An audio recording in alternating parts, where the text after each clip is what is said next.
Bonjour, ici François Tadei des Productions 640 KB. Bienvenue à cette autre émission de Micro.info. Cette semaine, pour l'édition du 17 mars 2003, il sera question au cours du segment technique de beaucoup de logiciels, des gratuiciels utilitaires, des logiciels de McAfee, des solutions GPS. On va commencer sans plus tarder avec Michel Gignac, qui lui va nous présenter vos logiciels favoris à cette période de l'année, j'en suis sûr, à savoir ceux vous permettant de faire vos déclarations de revenus. Si vous magasinez dans les grandes surfaces, sans doute allez-vous trouver un de ces deux logiciels disponibles pour faire votre rapport d'impôt. Michel Gignac est avec nous, il va les évaluer. Alors, bonjour Michel. Salut François. Alors, c'est encore une fois le temps de l'année de préparer notre déclaration de revenus et il y a des logiciels, des services Internet pour nous aider à le faire. Tu as regardé tout ça, mais avant, peut-être sur le marché, là, il y a eu des mouvements l'an dernier, entre autres. Oui, ben comme à chaque année, il y a un peu de mouvement. Il y a des acquisitions qui se font, il y a des logiciels qui arrivent, il y a des logiciels qui disparaissent. On a encore deux grands joueurs cette année, c'est Impomatic puis Impôt Rapide. Sauf que cette fois-ci, sans trop que ça paraisse, Impôt Rapide, par leur firme du Canada, a acquéri la firme d'Impomatic. Alors, le premier, c'est Impôt Rapide, qui est peut-être le plus connu, le plus vendu. Oui. Le second, c'est Impomatic, qui sont tous les deux en version 2002 pour faire une déclaration de revenus. Quand on fait l'achat de ces logiciels-là, maintenant, est-ce qu'il y a des changements au niveau du nombre de déclarations qu'on peut faire? Effectivement, c'est important de les connaître. Impomatic a gagné une certaine popularité dans les dernières années pour une seule raison, c'est qu'on pouvait l'installer sur plusieurs ordinateurs, puis qui permettait de faire un nombre illimité de déclarations de revenus. Bon, l'acquisition d'Impomatic par Intuit vient corriger les faits. Maintenant, Impomatic a les mêmes limites qu'Impôt Rapide, un maximum de 6 déclarations pour un salaire de plus de 25 000 $ net, puis il limitait une installation sur un seul ordinateur. C'est barré par un code d'accès, donc il n'y a pas vraiment moyen de facilement le reproduire. Et c'est le même prix, donc 25 $ pour chacun. Les prix ont été ajustés, c'est le même prix. On peut même se poser la question, est-ce que l'an prochain, les deux seront encore sur le marché puisqu'ils appartiennent à la même entité? Oui, on a déjà vécu le phénomène il y a quelques années avec un autre logiciel d'impôt qui est disparu, qui est Impôt Personnel, qui avait été aussi acheté par Intuit. Est-ce qu'il va arriver la même chose avec Impomatic? Ça reste à voir. Si on regarde, là, par exemple, le logiciel comme tel, l'un ou l'autre, parce qu'évidemment, ça permet de faire la même chose de manière un petit peu différente. Commençons peut-être par le premier que tu veux nous présenter. Regardons l'interface d'abord. Bon, l'interface la plus populaire pour les gens qui se procurent ce logiciel-là, normalement, outre les professionnels, ça va être l'interface de saisie rapide, le mode entrevue qu'on appelle. C'est un mode qui va nous permettre d'entrer pas à pas les informations pour compléter notre déclaration. Bon, c'est n'importe qui presque peut compléter ça. C'est accompagné d'aide, de didacticiels, de renseignements vidéo aussi. Donc, on peut facilement saisir nos informations. Donc, à l'écran, en ce moment, on a Impomatic. Puis on voit là, chacun des écrans qui nous permettent de compléter notre déclaration. Si on regarde attentivement au bas de l'écran, on voit qu'il y a un sommaire avec les montants à payer ou à recevoir, les remboursements que le gouvernement va nous donner. Donc ça, c'est un affichage standard. Si on regarde du côté de Impôt Rapide, c'est à peu près la même chose, le même genre d'écran. C'est très sommaire, très facile à compléter. On entre nos informations de base. Puis dans le cas d'Impôt Rapide, ben, le sommaire, il est en haut de l'écran, lui. Il nous donne un chiffre total, sauf qu'il est cliquable. Puis si on clique sur ce lien-là, on a le sommaire un peu plus détaillé que ce que nous offre Impomatic. Il est aussi disponible. Puis au niveau de la méthode de saisie, là, parce qu'évidemment, il faut entrer nos fameux T4. Est-ce qu'on a de l'aide au fur et à mesure de l'information qui nous est divulguée pour pas oublier de faire certaines opérations? On a de l'aide au fur et à mesure. Si on oublie un champ, Impôt Rapide va nous le mentionner tout de suite. Il va nous aviser avec un message, un avertissement à l'écran qui va nous obliger à compléter le champ. Dans le cas d'Impomatic, il va nous avertir à la fin, seulement quand on va réviser, seulement si c'est un champ vraiment obligatoire.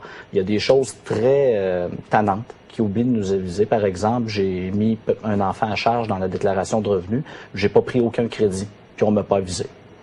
C'est des choses à lesquelles il faut faire attention. Il faut vraiment lire chacune des lignes d'information puis s'assurer qu'on a à entrer des renseignements. Tandis qu'Impôt Rapide, lui, m'a vérifié toutes les informations, il les a validées, puis il m'a averti de chacun des problèmes que j'avais dans ma déclaration. Je crois aussi qu'Impôt Rapide, lorsqu'on a, par exemple, plusieurs formulaires entrés en même temps, à la suite l'un de l'autre plutôt, si on a genre 3 T4 de 3 employeurs différents, il y a certaines facilités. Oui, absolument. Dans le cas des formulaires au niveau d'Impomatic, quand on les remplit, on a à l'écran un genre de formulaire WYSIWYG. Okay, c'est le dessin du formulaire T4 ou relevé 1, ce qui nous permet d'entrer nos renseignements. Donc, case par case, finalement. Case par case. Tandis que dans Impôt rapide, ce qu'on retrouve, c'est plutôt un tableau qui va nous afficher, qui va nous donner la possibilité d'entrer plusieurs relevés 1 à la fois avec un total pour l'ensemble des relevés 1. Donc, ça peut être intéressant là, pour les gens qui en ont plusieurs, là, parce que justement, tu vois tout de suite le total de TT4. On voit le grand total au fur et à mesure qu'on entre les chiffres. C'est moins visuel, sauf que c'est plus facile d'éviter des erreurs ainsi, tandis qu'avec Impomatique, c'est formulaire après formulaire, c'est linéaire, puis on voit pas le total, on voit pas où on en est. OK. Il y a de l'aide aussi si jamais on a des questions sur l'impôt, je présume. Là. On n'est pas tous familiers avec les différentes lois, les différentes choses qu'on peut sauvegarder. Est-ce qu'il y a de l'aide interactive? L'ensemble des manuels qui nous sont fournis par les gouvernements, peu importe le palier, est inclus dans le logiciel. Il y a un centre fiscal dans les deux logiciels. Le centre fiscal va nous informer sur les différents renseignements nécessaires pour compléter notre déclaration. On a aussi dans les deux logiciels des vérifications qui sont faites pour qu'on profite au maximum de nos crédits. Donc, on peut pas vraiment oublier avec ces outils-là de prendre nos crédits si on les suit à la lettre. Alors, l'important, c'est ça, c'est de vraiment suivre pas à pas ce qu'on nous demande, ligne après ligne. Puis si on comprend pas, d'accéder, l'aide est accessible, c'est de l'aide contextuelle, donc il faut y accéder. Est-ce qu'on peut faire aussi des scénarios pour voir un peu, si j'investis dans des REER, est-ce que je vais sauver, combien? Est-ce que les deux logiciels l'offrent? Les deux logiciels l'offrent. Celui qui est le plus complet, c'est Impôt rapide. Par exemple, Impôt rapide, si on regarde à l'écran, on va, par exemple, ouvrir un scénario pour les rires. On va nous afficher un graphique qui va nous montrer combien d'impôts on peut récupérer en se procurant des rires. Puis on va nous suggérer d'aller chercher le maximum pour qu'il soit remboursé au complet, que notre cotisation soit remboursée au complet, ou le maximum pour bénéficier de notre remboursement total d'impôts. Puis on peut jouer encore là avec une barre graphique qui va nous permettre de constater l'épargne que peut nous procurer la cotisation à un rire. Somme toute, c'est des logiciels qui, ont été mis à jour à cause, évidemment, des lois qui sont changées à chaque année, Absolument. des tables d'impôts. Mais au niveau de l'évolution des logiciels comme tel, est-ce qu'un fait un plus grand pas que l'autre? Il y a, au niveau de l'évolution, il y a Impôt rapide qui est plus intéressant. Impôt rapide, il s'adapte aux nouvelles normes au niveau d'échange de fichiers. Il va nous permettre d'importer des données de diverses façons, des données provenant de notre logiciel comptable, dans ce cas-ci Quicken, bien entendu, vu que c'est la même compagnie. Il va nous permettre aussi d'importer par le système postel.ca, qui est Poste Canada, les relevés 1 T4 de nos employeurs directement dans le logiciel. Et ceux qui souscrivent à ce service. Exactement. C'est une bonne partie de notre déclaration qui est complétée automatiquement à ce moment-là. Nos reçus pour les dons aussi. Alors, ils commencent à se connecter comme ça. Ça fait quelques années qu'ils l'ont commencé. Mais dans le cas des deux logiciels, on a le plus important, c'est-à-dire l'exportation de la déclaration de revenus par Internet au gouvernement, ce qui nous évite d'avoir à produire sur papier puis à expédier ça par la poste. D'ailleurs, l'an dernier, j'ai vu des rapports que ça a été formidable. Et beaucoup de gens se sont servis de cette faculté-là parce que si on veut un remboursement, c'est très rapide. C'est facile, puis c'est beaucoup plus rapide, c'est moins long. Les fonctionnaires à Ottawa aiment ça, recevoir ça par Internet. Exactement. On n'a pas expédié nos papiers, il faut les garder pour vérification ultérieure, c'est super important, mais on n'a pas à faire parvenir ça. Puis notamment, peut-être mentionner que les deux logiciels ont leur pendant sur Internet, qui sont des versions un petit peu moins coûteuses. Peut-être nous en parler un peu brièvement. Les logiciels tablettes, c'est 25 $ par logiciel, c'est 6 déclarations pour plus de 25 000, on en a parlé tout à l'heure. Sur Internet, c'est à peu près l'équivalent. On fait à peu près 2 déclarations pour 25 $. Bon, si on a besoin de plus, là, c'est peut-être gagnant de se procurer le logiciel directement. Mais au niveau de l'Internet, ça peut être pratique si on a juste 1 ou 2 déclarations à faire. Mais je crois que si on doit de l'impôt, dans certains cas, là, ça va être gratuit, par exemple, sur Internet. Là. Vous voyez, Impôt rapide qui offre certains deals, si on peut dire comme cela, pour ceux qui font un salaire plus petit ou ceux qui n'ont pas de remboursement d'impôt, qui doivent en payer, ils vont économiser avec le service Internet, bien sûr. D'accord. Merci beaucoup, Michel, de nous avoir présenté ces deux produits. Cette portion d'émission vous est présentée par Info Unique, le détaillant en informatique, en électronique et le centre de services de la région de Québec, qui depuis plus de 12 ans mérite la confiance des particuliers et des entreprises. Info Unique, un partenaire de choix pour vos besoins de la nouvelle ère digitale. Steve Marceau nous a rejoint pour discuter de logiciels utilitaires de la compagnie McAfee, qui appartient à Networks Associates. Alors, bonjour Steve. Bonjour François. Alors, McAfee est très connu parce que c'est un rival de Symantec, donc on a des logiciels tout à fait similaires. Là. Oui, évidemment, McAfee, le compétiteur le plus féroce à Symantec. Les deux offrent maintenant des solutions pour les gens au détail et puis des solutions d'entreprise.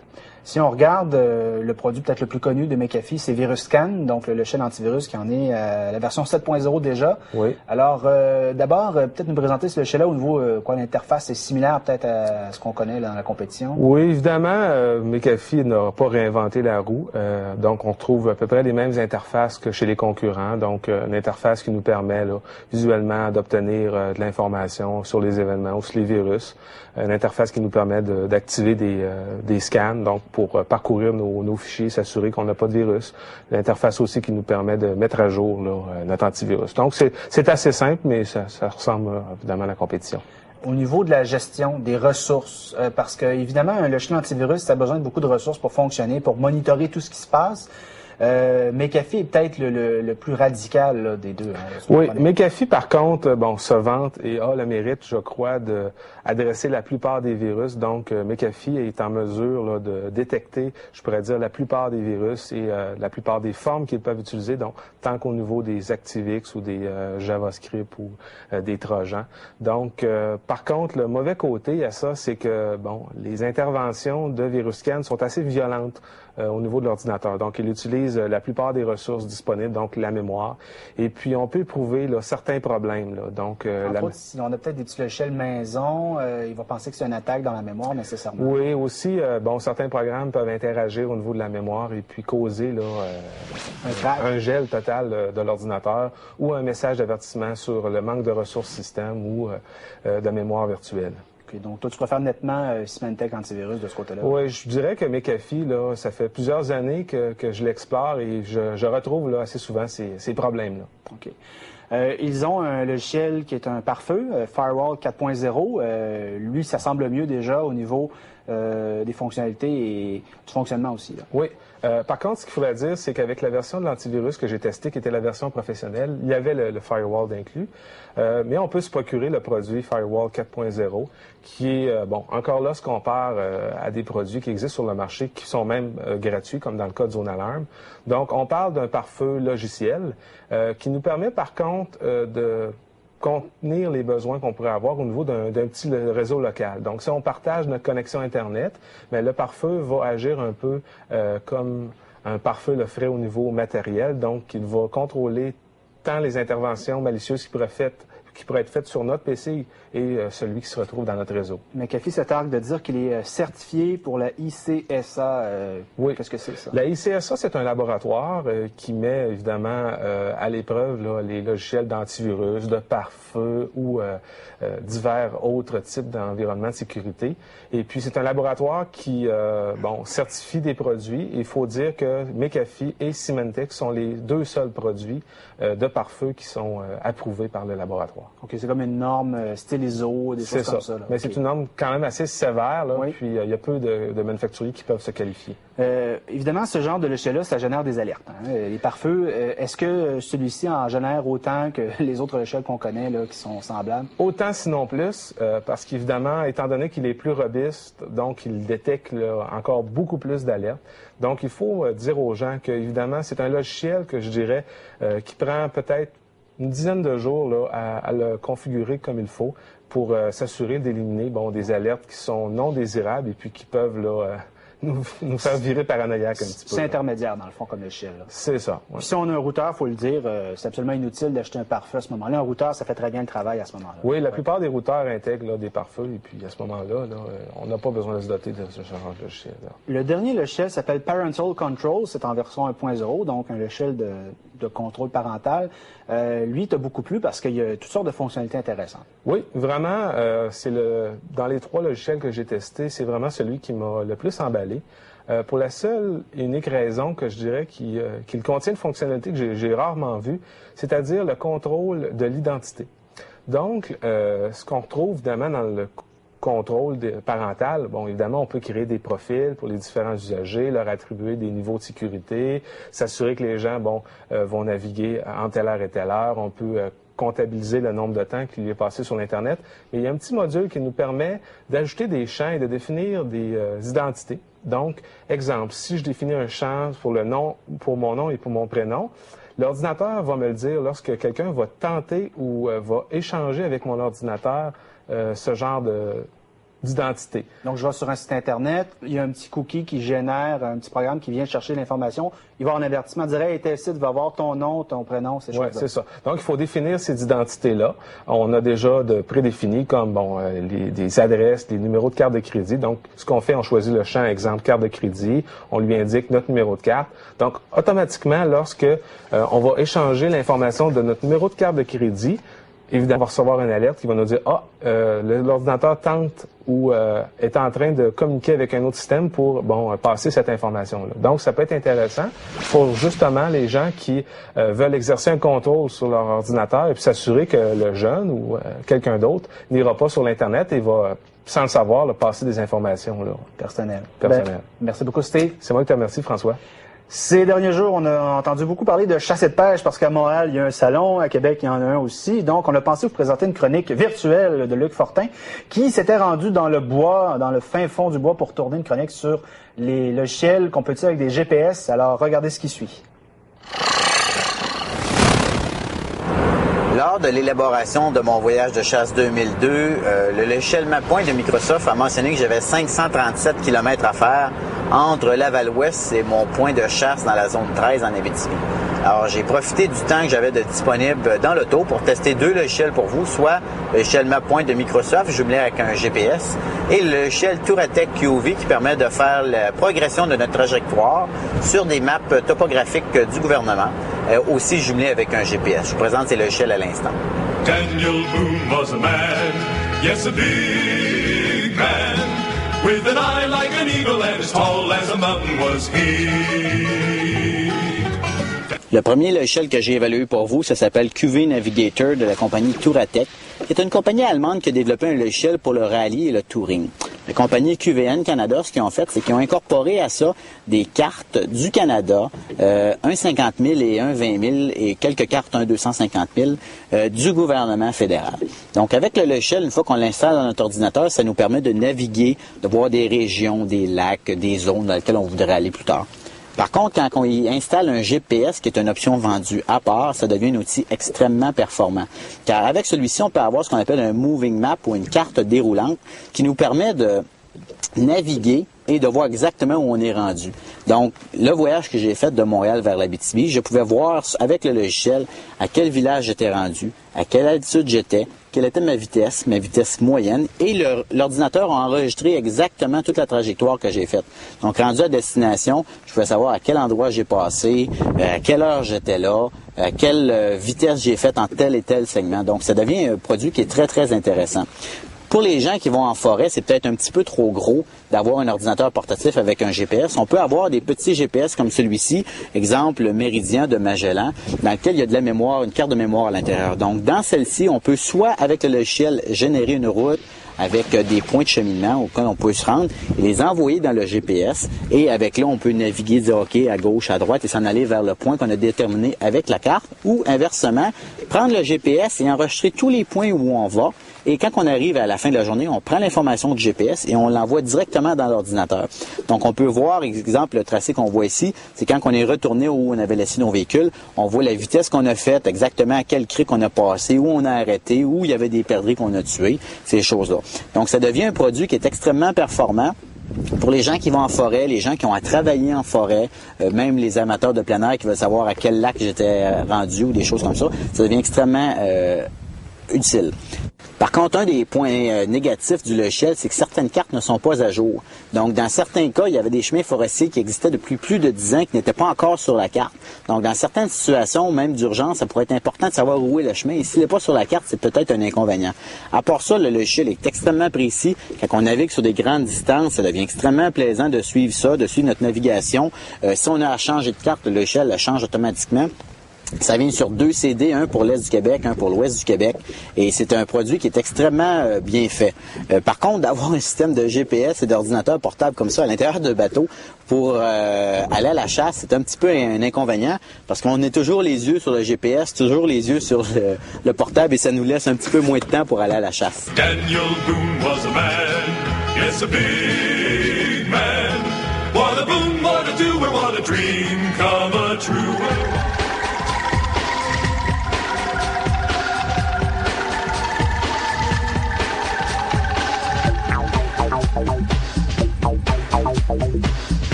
La semaine dernière, François Lemay nous avait parlé de Maya, nous avait incité à faire repousser les cheveux de Michel. On a essayé, mais ça n'a pas fonctionné. Alors, Michel Matt est encore avec nous.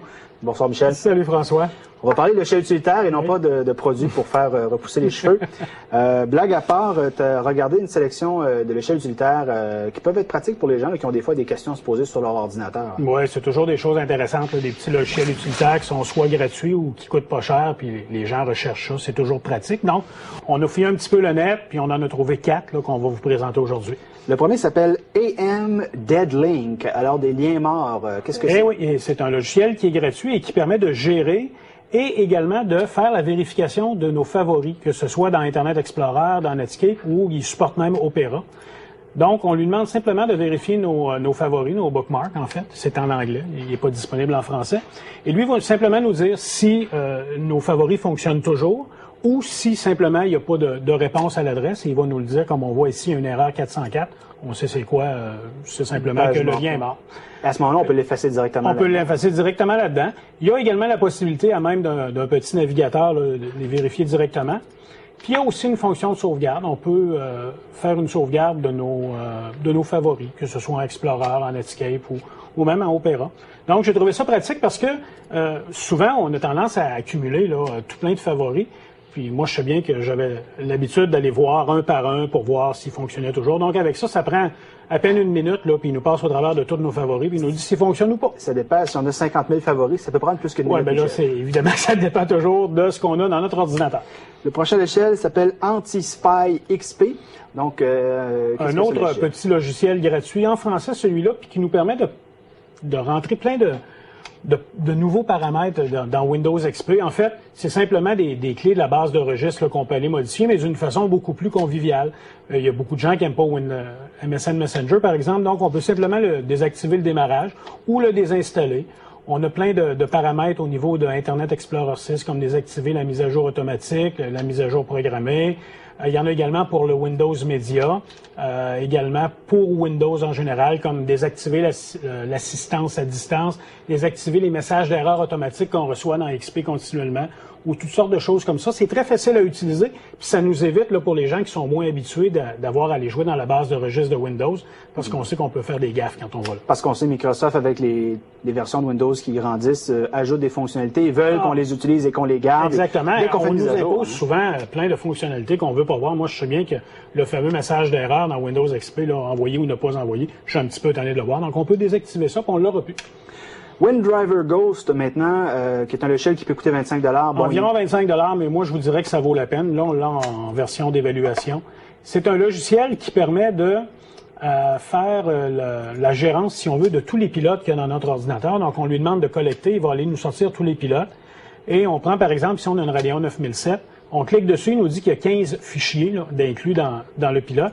En faisant simplement le bouton de droit, on peut aller sauvegarder les 15 fichiers dans un dossier, mais mieux que ça, on peut sauvegarder dans un fichier installeur, donc un .exa, pour ensuite le restaurer en double-cliquant dessus et aller l'installer. Donc, si quelqu'un avait installé, des fois le beau-frère vient chez nous, il dit « Ah, je vais t'installer telle affaire », on ne sait pas qu'est-ce qu'il a fait. Exactement. Donc, on peut savoir tout de suite tout ce qu'on a dans notre ordinateur de cette manière-là. On peut aussi restituer un ancien pilote qu'on avait sauvegardé, qu'on avait modifié avec un autre. Et également, ce qui est plaisant, c'est qu'on peut faire une sauvegarde de tous les pilotes qu'on a dans notre ordinateur. Un backup. Un backup, si on veut, pour éventuellement les restaurer pour un usage futur. Moi, j'ai trouvé ça très pratique. Il fait la distinction entre les pilotes qui viennent de Microsoft aussi. Ici, on peut lui demander de n'afficher que les pilotes qui ne sont pas Microsoft ou tous les pilotes, parce qu'on sait très bien que la plupart des pilotes viennent de Windows là, dans notre ordinateur. Et on va terminer avec un dernier qui s'appelle Belarc Advisor.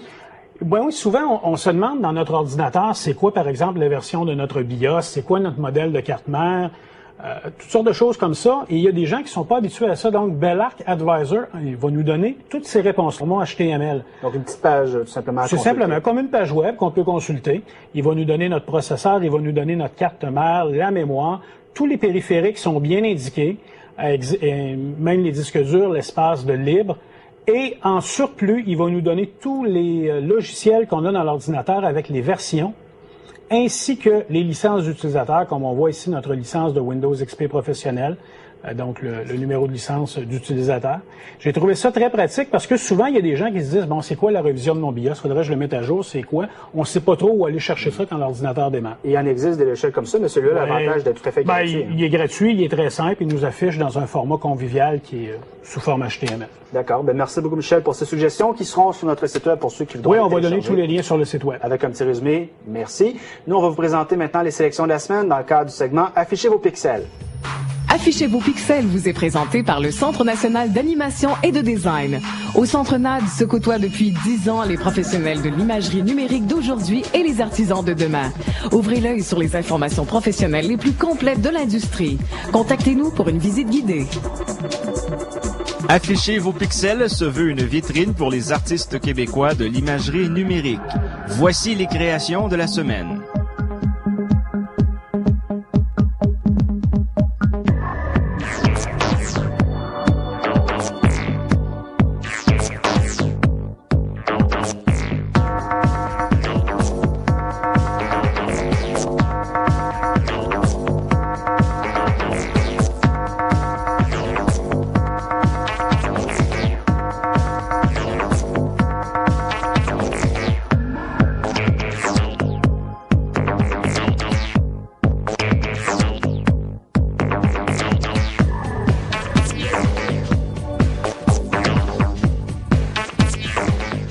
Pour obtenir des informations additionnelles ou soumettre des images, écrivez à l'adresse suivante.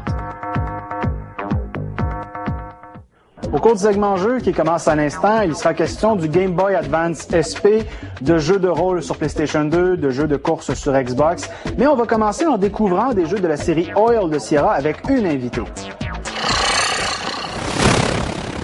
Les études conduites par les entreprises telles l'IDSA, qui gèrent le monde des jeux vidéo, démontrent que les filles préfèrent les jeux intello et que les gars, finalement, sont fidèles eux-mêmes, donc préfèrent les jeux de brut.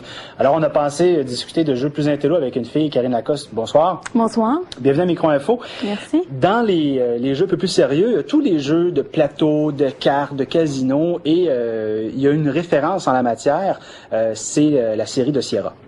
Oui, de la collection Oil. Ce soir, je vous présente 4 titres. Board Games, qui sont des jeux de table, Card Games, jeux de cartes, Casino, et Puzzle Games, qui sont divers jeux rassemblés sur un même CD. Et ça, tous ces jeux-là, on peut aussi souvent jouer sur Internet, sur des sites gratuitement, là. Oui, sur le site upworld.com, on peut jouer à plusieurs jeux gratuitement. Par contre, l'avantage d'acheter le CD, c'est qu'il y a plus de jeux sur chacun des CD. Il y a au moins la moitié des jeux qui ne sont pas disponibles sur Internet. Et aussi, il y a une fonctionnalité très intéressante qui s'appelle FaceMaker, où on peut construire nos propres personnages à partir d'éléments comme on a des nez, des yeux, des bouches, tout ça. Et puis, on forme un personnage. On peut son avatar, finalement. Exactement, ce qui va nous représenter dans le jeu en ligne. D'ailleurs, peut-être à ce propos-là, c'est peut-être bon de télécharger une mise à jour, hein, parce que ça ne fonctionne pas forcément du premier coup. Oui, avec la version 2003, il y a une rustine disponible sur le site upworld.com pour que ça fonctionne. Et tu as remarqué, parce que tu joues à ces jeux-là depuis quelques années, qu'il n'y a pas beaucoup d'évolution dans ce domaine-là. Hein? Non, j'ai déjà eu la version 99, puis les visages étaient pratiquement les mêmes. Donc, ça vaut pas nécessairement la peine de migrer vers la version 2003. Si on ne la connaît pas, c'est quand même une bonne version parce que ça regroupe toutes les boîtes, regroupe plusieurs jeux. Si on parle de jeu vidéo comme tel, est-ce qu'on peut jouer seul ou c'est forcément en ligne? Oui, non, on peut jouer seul, on peut jouer aussi avec l'ordinateur. Et puis, ce qui est intéressant, c'est quand on joue contre l'ordinateur, c'est toutes sortes de personnages qui sont amusants, qui nous parlent, qui ont des gestes. Puis si on est un peu fâché contre eux, on peut même leur lancer une tarte à la crème ou leur donner un bon coup de poing au visage. C'est assez comique, j'avoue. Par exemple, on peut jouer contre un extraterrestre, une fille blonde qui se regarde dans le miroir aux 5 minutes. OK, ouais, donc l'aspect humour est très présent, là. Exactement, oui. Bon, faut peut-être le mentionner, c'est en anglais, cependant. Oui, les jeux, malheureusement, sont disponibles seulement en anglais. Par contre, là, il y a des jeux qui requièrent pas nécessairement des connaissances en anglais. Là, quand on pense à Domino, par exemple, jeux de mémoire, tout ça. Il y a beaucoup de jeux de lettres, par contre, qui demandent un minimum de connaissances en anglais, mais les gens qui sont pas nécessairement bons ou qui n'ont pas nécessairement de facilité avec l'anglais peuvent apprendre beaucoup de mots en jouant. parce qu'il y a un dictionnaire aussi d'inclus dans le jeu. Donc ça permet d'enrichir son vocabulaire de cette façon-là. Si on parle des 4 jeux plus spécifiquement, le Board Games, on parle de jeux de table ici. Oui, les jeux classiques comme le backgammon, les dames, l'échec, Mastermind, Scrabble, Battleship, etc., Domino, jeux de dés. Faut le mentionner, c'est pas les versions officielles là, de compagnies là, comme Mattel, Hasbro, c'est des versions similaires. Qui ont changé le nom un petit peu, là, j'imagine pour des questions de droit d'auteur. Mais c'est bien fait quand même, ça côté technique, graphique, c'est joli. Oui, c'est très beau, c'est coloré, c'est ludique comme environnement, c'est vraiment... donc c'est mieux que ce qu'on a avec Windows, les petits jeux de base qu'on peut retrouver sur Windows. Il y en a 18 en tout. Tout comme dans Card Games, on a 18 jeux de cartes cette fois-ci. Alors ça, c'est aussi classique. Oui, exactement. Jeux de poker, solitaire, bridge, rummy, jeux de mémoire. OK. Ces jeux-là, évidemment, il y en a plusieurs qu'on peut jouer seul, contrairement peut-être aux board games, qui des fois, c'est peut-être plus difficile de jouer tout seul. Oui, c'est ça. Oui. OK. Si on parle des puzzle games, il y en a une quinzaine environ, donc c'est des cassettes. C'est peut-être celui qui offre le plus de variété. Hein? Oui, exactement. C'est un méli-mélo de jeux. Il y a des jeux de cartes aussi sur le jeu, des jeux de labyrinthe, bonhomme pendu, le casse-brique. Des jeux d'anagramme. C'est d'ailleurs peut-être un de ceux-là là, qui est peut-être le plus intéressant si on veut s'initier peut-être. Parce que c'est des jeux très faciles d'accès. Exactement, oui. Il n'y a pas de règlement compliqué à ce moment-là. Non, non. Enfin, casino, lui, c'est 14 jeux de casino. Alors ça, les amateurs du genre vont se retrouver en terrain connu. Oui, on entre véritablement dans l'univers des casinos avec le blackjack, le poker, les slot machines, la roulette et des courses de chevaux. Okay. L'aspect jeu en ligne dans tous ces jeux-là, est-ce que c'est bien intégré? Oui, ben on n'a pas nécessairement besoin d'avoir le CD pour jouer en ligne puisque les jeux sont disponibles gratuitement de toute façon sur le site upward.com. L'avantage d'avoir le CD, c'est qu'on peut utiliser les visages qu'on a fait avec le FaceMaker. Donc, c'est ça qui peut être amusant là, sur le site upward.com. Donc, peut-être pour les gens qui s'intéressent à ce type de jeu-là, upward.com, ça peut être une bonne porte d'entrée? Ah, exactement, oui. Allez faire un tour sur le site, vous créez un compte et puis vous pouvez jouer très facilement. OK, donc ça ne demande pas tant d'informations que ça. C'est un compte très simple pour, pour reconnaître un peu garder notre profil utilisateur, nos parties jouées, ces choses-là? Oui, mais ce qui est intéressant aussi, c'est qu'on peut chatter avec les gens qui sont sur place. Il y a des drôles de sons, on peut applaudir. C'est vraiment amusant. On peut même se faire des amis. On peut choisir de mettre une personne avec qui on s'entend particulièrement bien dans notre liste d'amis. Puis quand on lui retourne la fois suivante, eh bien on peut voir que le joueur est en ligne. Tous ces jeux-là coûtent environ les boîtes environ 40 à 50 $. Exactement. On peut trouver ça facilement dans les meilleurs magasins. Oui, oui. Ben Karine, merci beaucoup de nous avoir présenté. Ça fait plaisir. Maintenant, nous, on va parler de jeux de course avec Jack Poulin qui en a essayé 2 sur la console Xbox. Cette portion d'émission vous est présentée grâce à la collaboration de Dream City, le centre multimédia. Salle de jeu en réseau, simulateur de course, Internet haute vitesse, le tout dans une ambiance du tonnerre. Maintenant, 2 centres pour faire éclater vos sens à Sainte-Foy et à Beauport. Dream City, mon monde. Bonjour Jack. Salut François. On va parler ensemble de jeux de course. Il y en a beaucoup sur la console Xbox et il y en a plus encore. Le premier, c'est Apex de la compagnie Infogrames. Donc, quel style de jeu de course est-ce? C'est un jeu, François, qui se situe exactement à mi-chemin entre l'arcade et la simulation. Alors, c'est sûr que ceux qui recherchent un jeu comme Daytona USA ou San Francisco Rush, ils trouveront pas ça là-dedans. C'est pas aussi arcade que ça. D'un autre côté, ceux qui s'attendent à un Sega GT 2002 ou un Gran Turismo 3, c'est pas ça non plus. C'est vraiment à mi-chemin entre les deux. Au niveau du contrôle des voitures, je dirais que c'est possible d'avoir quelque chose qui se rapproche un petit peu, par exemple, de Project Gotham Racing. Et je dis ça parce que quand on choisit une voiture, on a deux modes de conduite. On a le mode drift, où la voiture va être portée à glisser beaucoup. Ça, c'est sûr que c'est beaucoup plus arcade. Et le mode normal, je dirais que c'est pas très très loin de Project Gotham Racing. Donc au niveau du contrôle, c'est comme ça que ça fonctionne. Maintenant, quand je dis que c'est un jeu qui est orienté arcade, c'est que la course, ça se passe exactement, c'est pas ça se passe exactement, c'est pas du tout réaliste dans le sens que c'est une intelligence artificielle élastique. C'est-à-dire que aussitôt que tu dépasses le peloton, que tu es en première ligne, c'est sûr que les 5 qui sont derrière toi, ils vont te coller, là, sont à peu près à 50 pieds en arrière. Puis aussitôt que tu fais la moindre erreur, ils vont te dépasser. D'un autre côté, quand ils sont en avant de toi, tu peux quasiment prendre le temps de regarder le paysage, faire un arrêt complet. Là, eux autres vont ralentir pour te donner la chance justement d'aller les rattraper. Alors, pour le réalisme, ça ne l'est pas beaucoup. Sauf que moi, personnellement, pour le plaisir, j'ai trouvé ça très amusant de cette façon-là. Parce que je suis pas un très, très bon joueur pour ce type de jeu-là. Puis quand je fais une grosse erreur, ben j'aime ça pouvoir me reprendre tout de suite. Alors, c'est ça donne des courses qui sont très, très excitantes. Au niveau des modes de jeu, bien sûr, il y a les classiques modes de jeu de course, mais il y a un mode qui est intéressant où on part de zéro. Oui, absolument, François. Ça s'appelle le Dream Mode. Et là, à ce moment-là, on construit notre propre voiture. En fait, le but, c'est de construire un empire automobile. Alors, on commence, on a un petit garage avec 2-3 tablettes, un petit coffre d'outils avec 2 outils là-dedans, un mécanicien. Puis là, il nous dit, on a une petite voiture, va gagner des courses. Puis avec ça, si notre voiture réussit justement, si on réussit à gagner des courses ensemble, bien là, on va pouvoir avoir plus d'argent et développer une voiture qui va être plus performante. Alors, c'est intéressant parce que plus tu avances dans le jeu, plus ton garage grossit. À un moment donné, tu vas engager une secrétaire, une femme qui est responsable de la production, un gars qui va se charger justement de la recherche et du développement. Et là, tu vois ton stationnement qui grossit avec de plus en plus d'employés. Alors ça, c'est intéressant. C'est des petits éléments de RPG, si on peut dire, mais ça donne le goût vraiment de continuer. C'est le fun. Si on parle des voitures comme telles, là, qu'on peut justement piloter ou même fabriquer, il y en a environ combien et de quel style? Il y en a 80 en tout. Il y a des voitures qui existent réellement. On a du Lotus, Mercedes, Toyota, etc. Puis il y a les concept cars. Personnellement, c'est ceux que je préfère. Je les trouve mieux faites aussi parce que quand on a vu la modélisation qu'il y avait dans un Gran Turismo 3 ou dans Sega GT 2002 qu'on a nommé tout à l'heure, je trouve la modélisation des voitures là, dans Apex, elle est pas parfaite. Quand on voit les voitures tourner sur place, quand on les choisit, là, il me semble qu'il manque, mais le jeu est impeccable quand même au niveau technique, là. Puis au niveau des environnements dans lesquels on va évoluer, là, contrairement peut-être à Sega GT qu'on a connu, c'est pas uniquement des circuits de Project Adam, des circuits urbains ou des circuits de ville, là.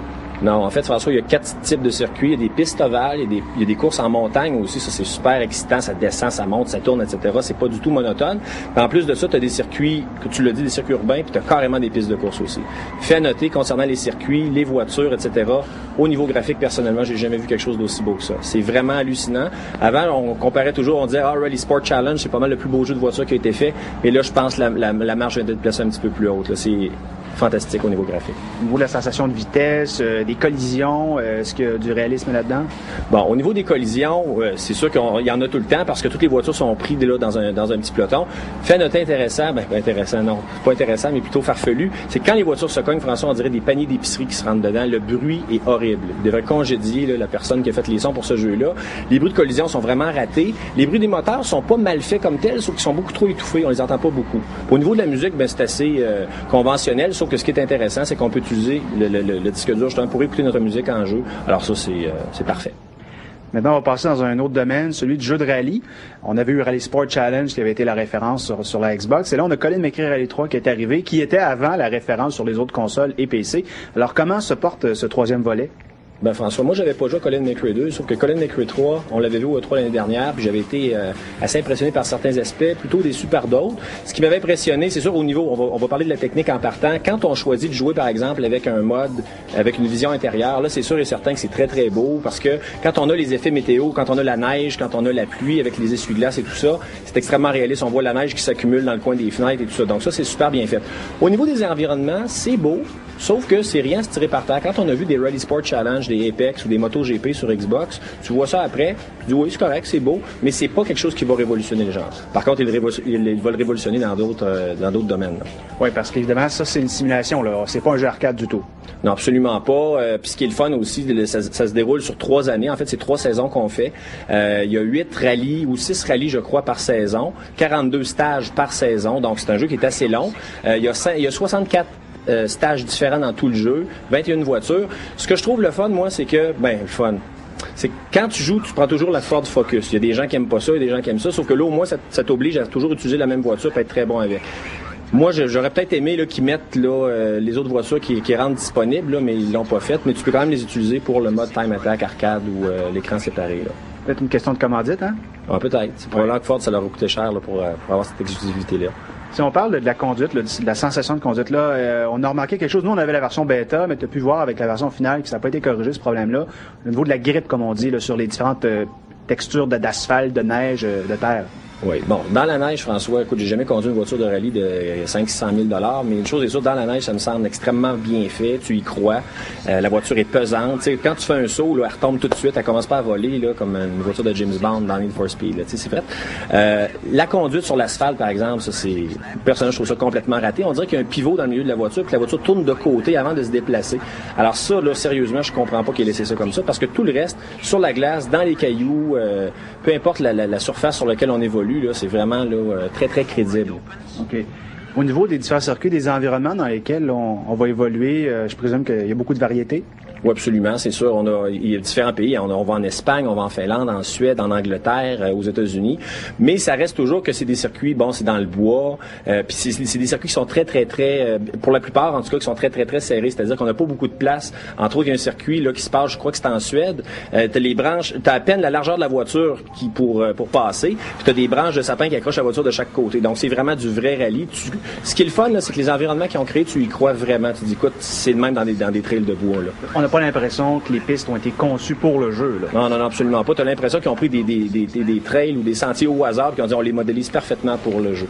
Alors ça, par rapport à ça, c'est bien fait. Puis une chose aussi importante à mentionner, c'est que comme on sait, on incarne Colin McRae dans le jeu et le copilote, celui qui nous donne les indications, justement, c'est Nicky Grist, qui est officiellement son vrai copilote. Donc c'est super, là, c'est super crédible, là, c'est le fun. Est-ce qu'on conservait l'aspect école, Colin McRae, où justement on apprend les rudiments du rallye qu'il y avait dans les versions précédentes? Non, ben moi, François, j'avais la version bêta, mais je l'ai pas vu là-dessus. Là, j'ai fait vraiment le tour, puis j'ai pas vu ça, non. Puis ils ont enlevé pas mal de choses pour Colin McRae 3, par exemple. OK. Mais ils ont optimisé, évidemment, le jeu pour qu'il soit peut-être pour les nouvelles consoles de génération. Oui, c'est ça, parce que c'est sûr et certain, comme on disait tantôt, c'est pas un jeu graphiquement qui va être au niveau d'un Rally Sport Challenge, sauf que au niveau du réalisme, au niveau de l'expérience de rallye globale, personnellement, je trouve que c'est le meilleur jeu de rallye qui a jamais été fait, là. D'accord. Merci, Jack. Merci, François. La console Xbox est peut-être reconnue pour ses jeux de course, mais la console PlayStation 2, elle, pour ses jeux de rôle, il y en a beaucoup sur cette plateforme-là depuis quelques temps. On va parler de deux nouveaux avec Pascal Simondet. Bonjour Pascal. Bonjour François. Il en sort beaucoup et c'est à peu près ce qui est arrivé à peu près en même temps sur la console PlayStation 1. Donc au milieu de la vie de la console, il sort des jeux de rôle, il y en a beaucoup. Ils sont de qualité. Le premier, c'est Dark Cloud 2. Peut-être nous parler un peu de cette série-là qui est assez unique en son genre. Oui, on avait eu premièrement Dark Cloud 1 qui était sorti il y a quelques années. Dark Cloud 1 qui était un jeu où on avait la possibilité, comparativement à un jeu RPG normal, de construire notre propre ville à l'intérieur à l'aide des éléments qu'on récoltait dans les donjons. Malheureusement, Dark Cloud 1 a subi le fait qu'il y avait des graphiques un peu médiocres pour l'époque et que c'était pas extrêmement extraordinaire. Donc c'est un jeu qui a eu un succès moyen, qui est un petit peu mitigé de ce côté-là. Mais là, on arrive avec Dark Cloud 2 et on peut dire que comparativement au premier, il n'y a aucune comparaison à faire là-dessus. Level 5, la compagnie qui l'a développé, a fait un développement de qualité. On arrive avec un jeu que nos graphiques ont vraiment explosé. On exploite la PS2 au complet. On a eu des décors qui sont colorés. C'est vraiment très joli à voir. Et en plus, on rajoute beaucoup d'éléments de gameplay. Ça se déroule dans un univers similaire avec d'autres personnages. Donc, c'est une nouvelle trame. Peut-être nous parler un petit peu de l'histoire. Qu'est-ce qui se passe dans cet univers-là? Alors, on arrive avec notre héros, Sam, qui découvre à l'intérieur d'un cirque le méchant clown qui complote un complot contre tout le monde. Ce clown-là est dirigé par un autre monstre, le Griffon, qui est dans une autre époque et qui lui dirige le monde dans une époque lointaine. Alors on doit se servir du temps à l'aide d'une amulette que notre héros possède pour pouvoir empêcher le monstre Griffon de pouvoir contrôler le monde. OK, donc c'est une histoire quand même divertissante. Le jeu, lui, encore contient des éléments similaires avec le précédent, donc des donjons aléatoires où on va aller battre différents monstres. Effectivement, on garde le principe du premier épisode. Malheureusement, on a encore gardé des donjons qui étaient très répétitifs. C'est vraiment dommage de ce côté-là. On a des beaux graphiques, mais reste que les donjons sont tout le temps pareils. Vous allez faire le premier donjon, vous allez vous rendre compte que c'est tout le temps la même affaire jusqu'au boss. Il n'y a à peu près aucune variation dans les éléments graphiques ni dans les monstres eux-mêmes. C'est pas comme Zelda, là, ici. Là. Absolument pas. D'ailleurs, je pense que le développeur a fait une concession là-dessus. On a décidé en fin de compte de dire, on met moins d'emphase sur les donjons, on fait des donjons très classiques, mais on va rajouter plus d'éléments de jouabilité à l'extérieur de tout ça. On parle en particulier des éléments, la construction, c'est vraiment la grosse chose qui est dans Dark Cloud. Alors, vous avez la possibilité de construire, à partir des Geostones que vous allez ramasser dans les donjons, des nouvelles villes. Vous allez aller voir des gens, vous allez apprendre en prenant des photos. Vous avez même une aide en ligne inclue dans le jeu pour tout comprendre au complet, les fonctionnements en détail du jeu.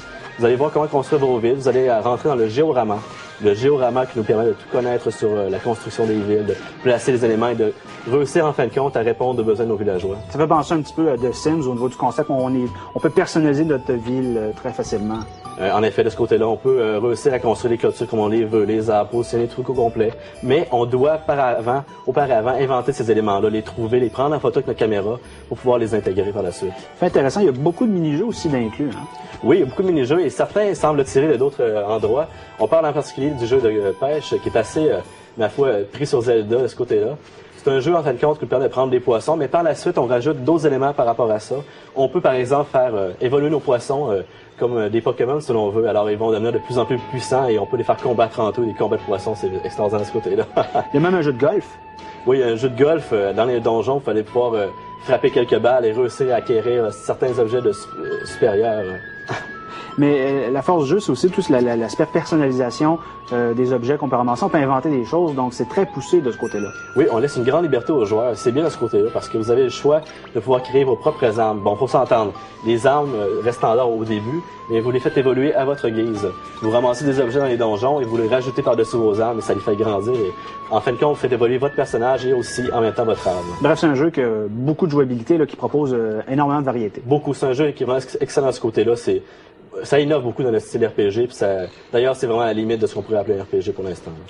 EverQuest Online Adventures. Donc, on a enfin un jeu de rôle massivement habituel sur le PlayStation 2. C'est la plus grande franchise de Sony sur PC, EverQuest, qui est portée. Alors, parle-nous-en, parce que toi, tu étais un joueur de la version PC depuis de nombreuses années. Oui, alors, la version PC, premièrement, est une version qui avait attiré beaucoup de joueurs. On était rendu à plus de 400 000 utilisateurs sur la version PC. On arrive avec la version PS2, qui avait beaucoup de promesses à tenir. Est-ce qu'on a tenu toutes les promesses? C'est une grosse réponse à tenir pour Sony. En fin de compte, je pense qu'on a tenu certaines promesses. Le jeu fonctionne bien. On a inventé un système de patch sur la carte mémoire. Le jeu prend en tant que tel quand même 3000K sur la carte mémoire, ce qui est assez énorme. Et il va enregistrer toutes les mises à jour sur la carte mémoire elle-même. Par rapport à ça, en jeu lui-même, on n'a pas de loading. Donc c'est un jeu qui est totalement continuel. Et dans le jeu en tant que tel, on récupère les éléments de gameplay qui sont semblables au premier.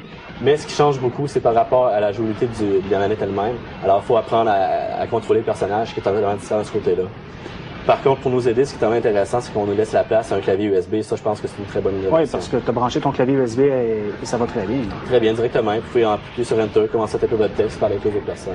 Parce qu'EverQuest, c'est un jeu de rôle, oui, on va combattre, on va à l'aventure, mais il y a la socialisation qui est importante. Et est-ce que tu as remarqué dans cette version-là qu'il y avait beaucoup de monde ou ça commence très tranquillement? Très peu de personnes. Je pense que c'est vraiment désagréable de ce côté-là. Les gens, vous arrivez dedans et vous allez chercher le monde où en trouver.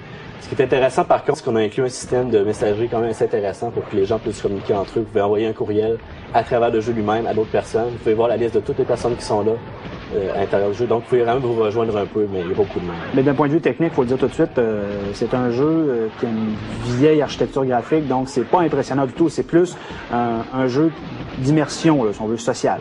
Ça ressemble beaucoup au graphique de la première génération de la PS2. Et je pense même qu'on pourrait dire que c'est presque inférieur à la première version d'EverQuest sur PC, ce qui n'est pas un commentaire, un compliment non plus, là, de ce côté-là.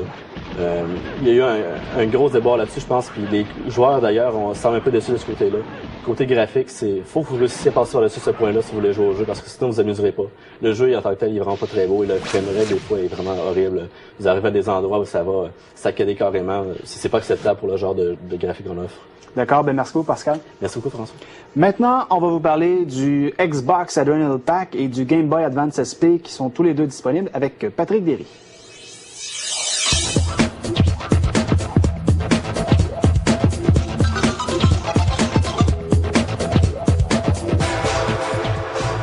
Bonjour Patrick. Bonjour François. Alors on va parler dans un premier temps d'un nouvel ensemble que Microsoft offre pour sa console Xbox.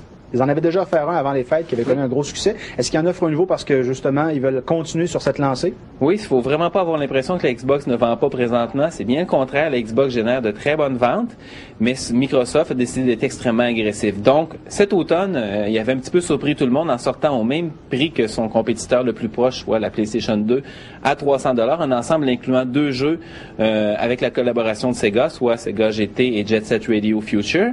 Et maintenant, Microsoft, après avoir écoulé l'ensemble Sega, revient à la charge avec un autre ensemble qui se détaille à peine plus cher, à environ $330, qui est le Adrenaline Pack. Et cet ensemble comprend 2 jeux à très haut profil de Microsoft. Donc, ceux qui trouvaient le choix des jeux de Sega qui était discutable, même si c'est quand même de très bons jeux, c'est pas des jeux qui faisaient de l'unanimité.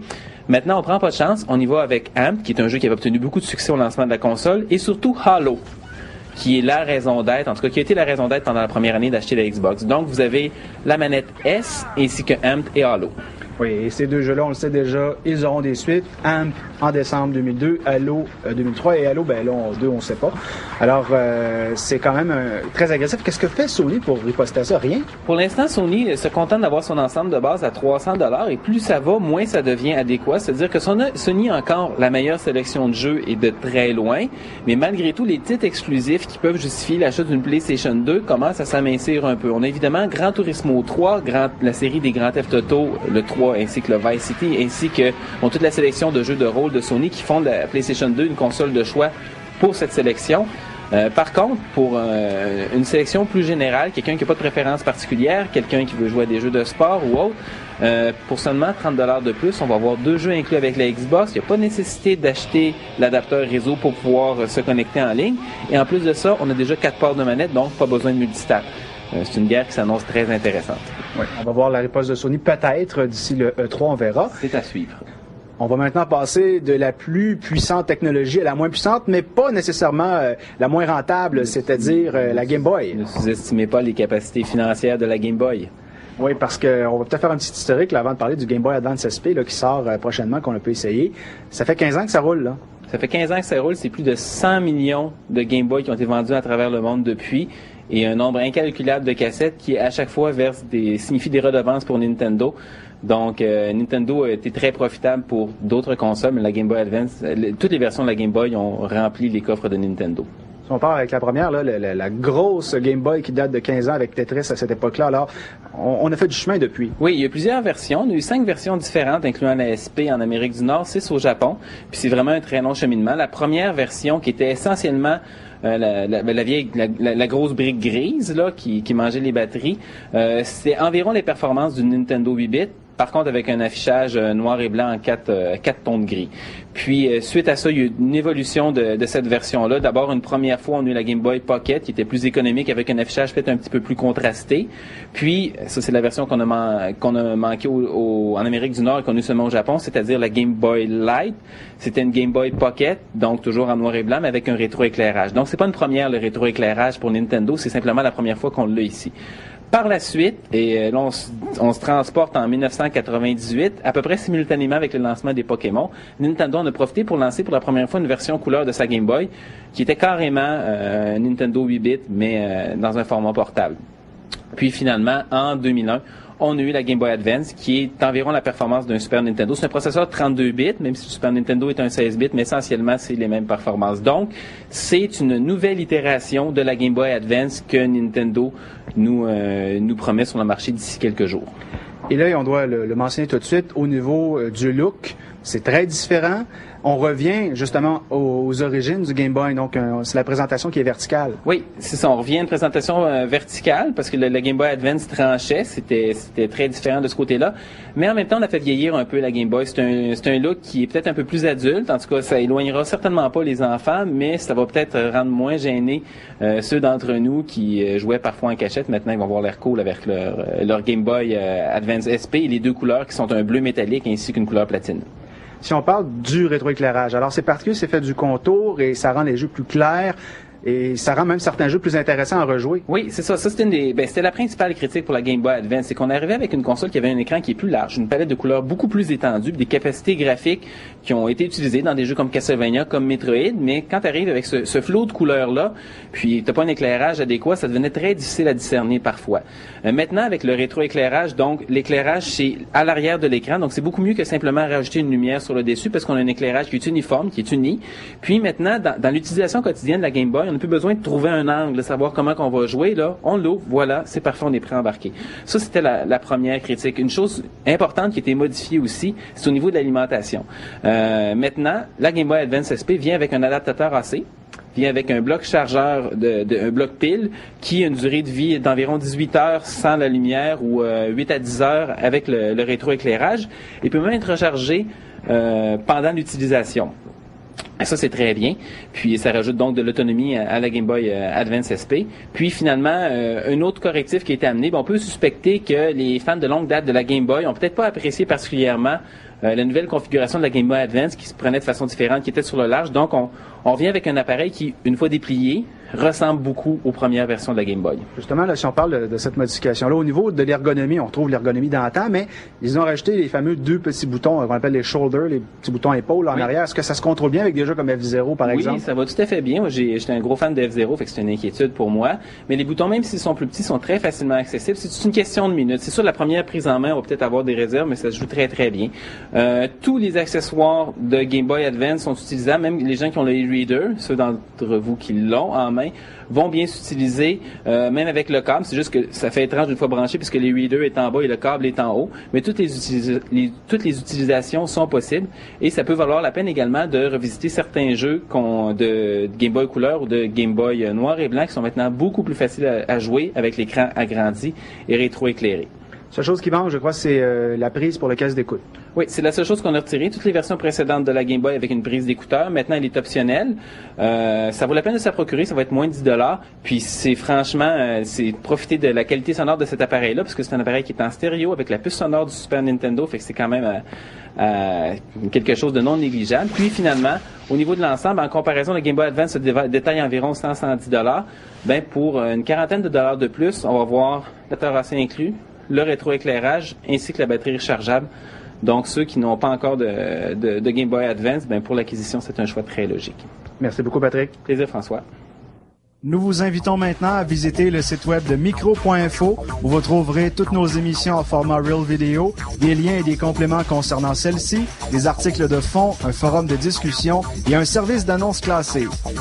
Le site web de Micro-Info est hébergé grâce à la collaboration de Cybercat, une équipe d'ingénieurs œuvrant depuis plus de 5 ans dans le développement d'applications web et Palm OS pour les entreprises, et de Linux Québec Technologies, une firme avant-gardiste qui œuvre dans le domaine de la réseautique.